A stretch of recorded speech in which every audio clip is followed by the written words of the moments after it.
Thank you. Thank you. Thank you very much. Eric Reich, I want to thank you for your leadership of the Regional Economic Development Council. This is the body that makes the decisions and the recommendations and does all the assessments. And so you, those of you who are winners, you want to thank Eric and everyone. I'm going to ask the members of the Regional Economic Development Council to please rise and thank you for all you. Come on, everybody. Stand up, stand up.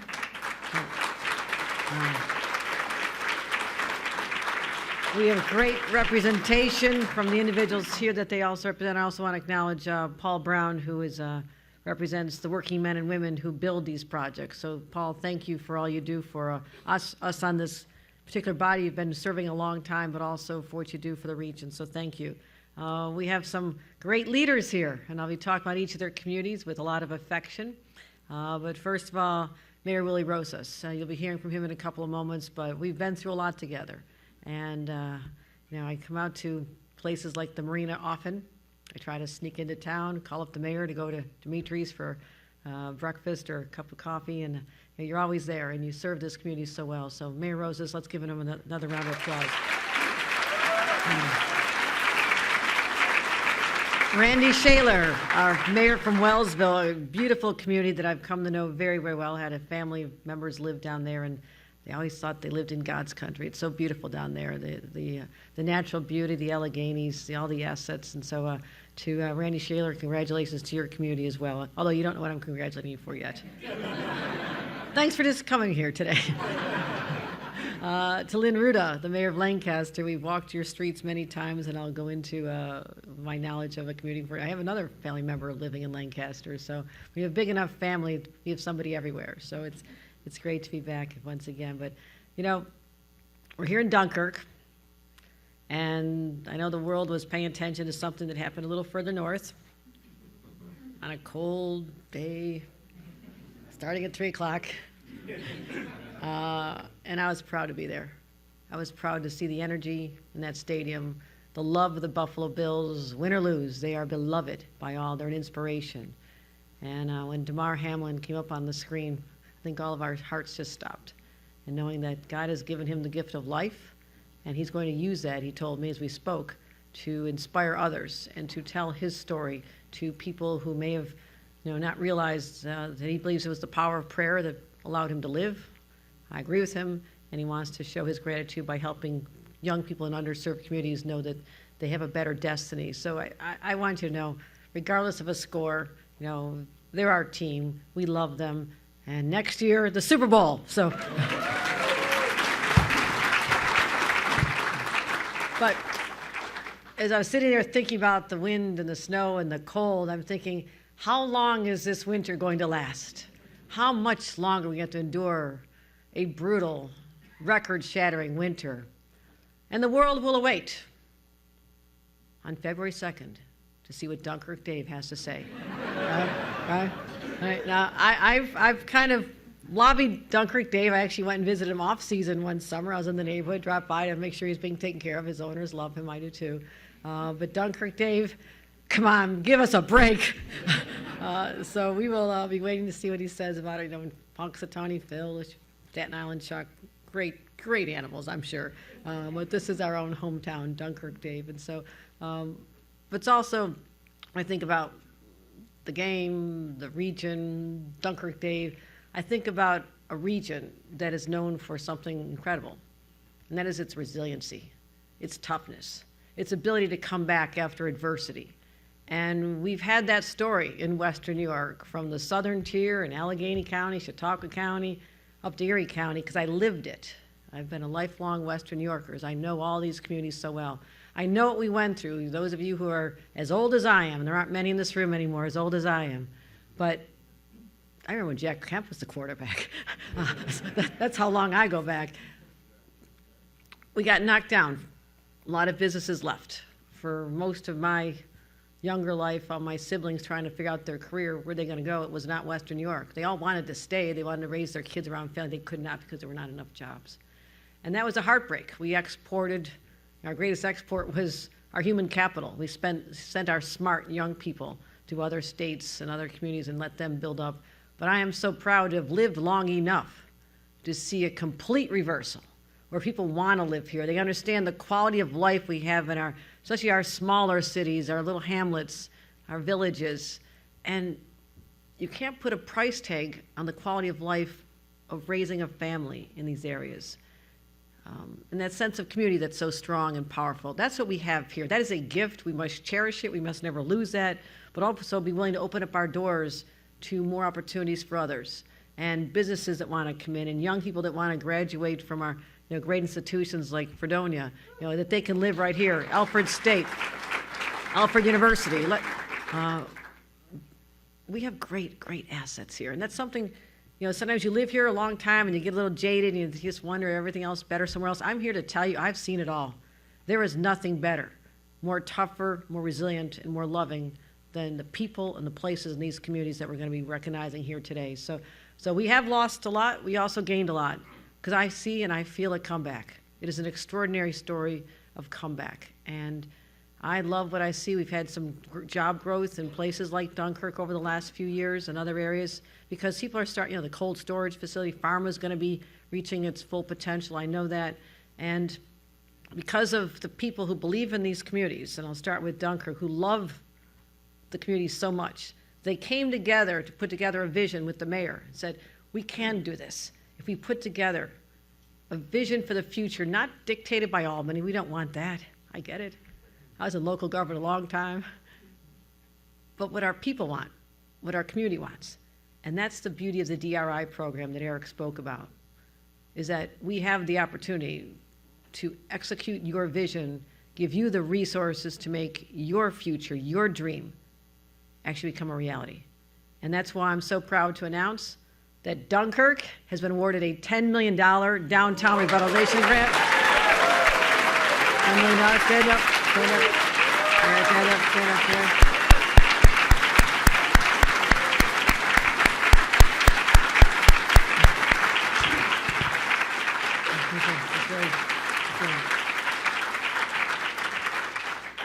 Because I believe when it comes to Dunkirk, you ain't seen nothing yet. Because its position, and I'm a boater, a new boater the last few years, the beauty of Lake Erie, but its communities that dot the shoreline, like Dunkirk, have such potential. And it's almost like they don't realize how cool they can actually be.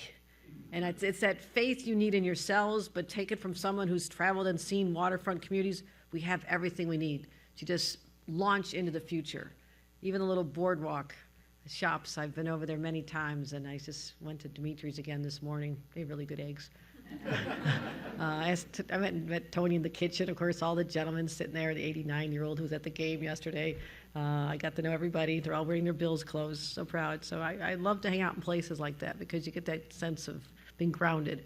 But they also love this community, and to know that there's going to be investments in them as a people, and to be able to take advantage of this magnificent location on Lake Erie and keep our marina strong from being battered by the winds, and restoring the historic downtown district. I mean, we have great bones. We have great buildings. The old buildings where a lot of them got covered up during what was inexcusable, the 1970s, when they plastered over all these old brick buildings. What were they thinking? I'll never know, but we're peeling it back. We're trying to bring back our downtowns and make them shine like they did a long time ago. And also be a real destination for tourists and local visitors, the day trippers, the people who are going to also discover this region as a gateway to the wine region and the largest contiguous conquered great region in the world. Do you know things like that? I know all these things. We have all that. And this is Dunkirk's position, not far from a major city, but also close to the many attractions. But I want to thank all of your members of your planning committee for putting forth a vision to create a sense of place, and that is genuine and authentic. We'll never be one of those cookie-cutter communities with everything looking the same. We're starting to see that, a big article in the news the other day, that you can't tell the difference when it comes to housing between Seattle and Austin and other cities, because they're all building the same. We can never let that happen to our beautiful villages and towns and cities here. So we're going to create that authentic experience and be a catalyst for just organic growth, but also attract others, and make sure that we're very inclusive in what we do, welcoming people, the new immigrants who want to just plant the flag like their grandparents, the grandparents and parents of many of us. And I know you're Mom's still in Puerto Rico, right? She okay? I know we were worried about her during the hurricane. So Mayor Rose, as you mentioned, developing the marina. We know that this marina needs to be strong. It needs to attract people. We also have to continue working to have some fun options. I've always long believed that if you have a downtown brewery, the rest happens. It just happens. And an indoor water park. And I know you have so many ideas and some visions. So, we know that these ideas are brilliant. They're great. That's what the community wants. And I'm really proud that we'll be able to put the money behind them. So we'll work with you over the next year. And less than a year from now, we'll be back to announce specifically what projects have been funded. We leave planning money in the award so you can bring in the experts to help you complement your local team already. So that is what we're going to be doing. So congratulations on being the Western New York region winner of the DRI Award, the City of Dunkirk. Again, congratulations.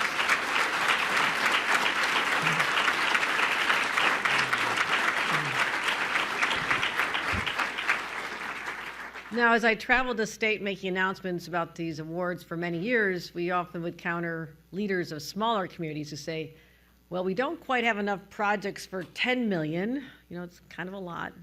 I know you want a vision to execute on the whole amount, but is there any chance that smaller communities can compete for a lesser amount, for example? It's like, that sounds smart. Why not? And so we announced last year, first ever, we have it called the New York Forward Awards, which are $4.5 million awards, including some money for planning, that can just help maybe finish a vision a community has or to jumpstart and be a catalyst for more investment. Again, these are all catalysts. When I talk about that word, it's a catalyst for private sector investment. Every one of our DRI communities has been successful, and not just the 10 million that we give and support, but also that attracts other businesses. When people see success, they see a downtown coming back, they see the buildings getting that, the luster brought back to them with streetscapes and connections to waterfronts. We start doing that, other people start paying attention. Mark my words, that all of our communities that are award winners here today will start seeing others say, boy, maybe I want to move there, maybe I want to bring my business there. So that's what's going to happen. So I'm really proud to announce that among our very first winners of this new initiative we put forth last year for our smaller but mighty communities, I'm announcing that the villages of Lancaster and Wellsville will each receive $4.5 million in New York Forward Awards. So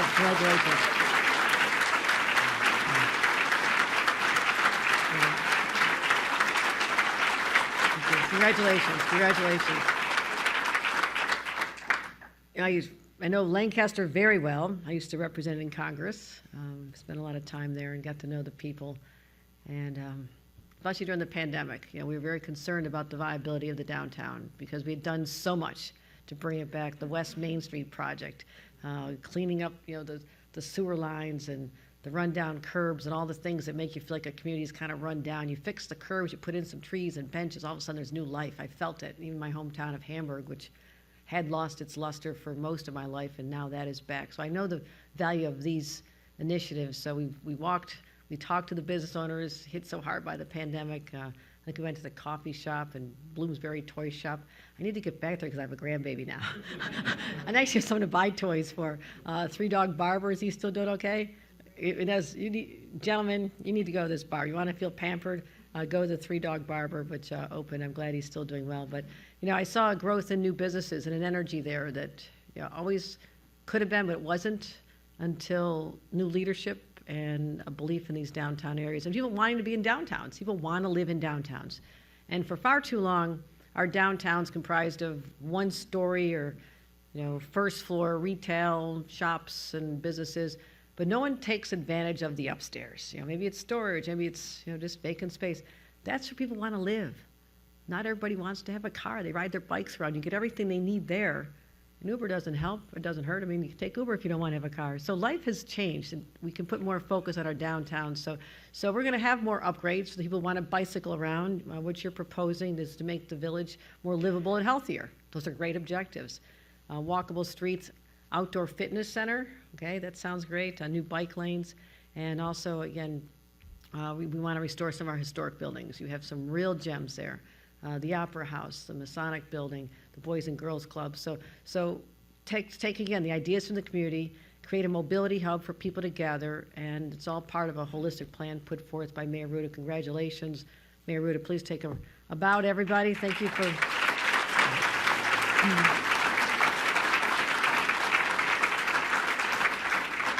A little further down in Wellsville.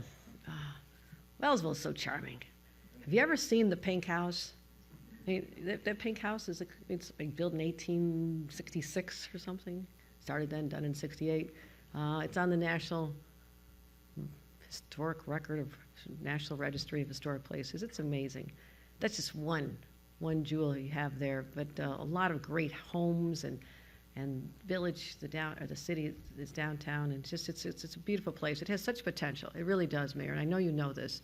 But again, people live there a long time and just don't always feel it, what others see when you see the charm of it. So you want to take your assets and let them be catalysts for other businesses to come. And I know on Main Street, the former Rockwell department store could become housing, bringing that life and that energy downtown and making more retail space. Or the municipal building could become hospitality space. The Grand Theater, so many of these downtowns have charming theaters, and they're just expensive to maintain, and sometimes it just gets to be much, but a lot of them were built around the same time. That was hit hard by COVID too, and they need some help getting back on their feet, because that often is the center of activity. People go to the theater and go to the movies, and I think there's such great opportunities here. And the other thing is, we talk about Dunkirk being on the water here. You've got great water. You got the Genesee River. Genesee River has a great story. People think about Genesee beer. They think the river's flowing with beer. That's not true. That is not true. But it's a beautiful river. It goes all the way through from Rochester through Letchworth State Park, or I've jumped off every cliff. Well, now there's signs that say you can't. I don't do it anymore. I used to as a child. I think that's why I'm a risk taker. I'm not afraid of anything. My dad would let us all jump off the cliffs into the river.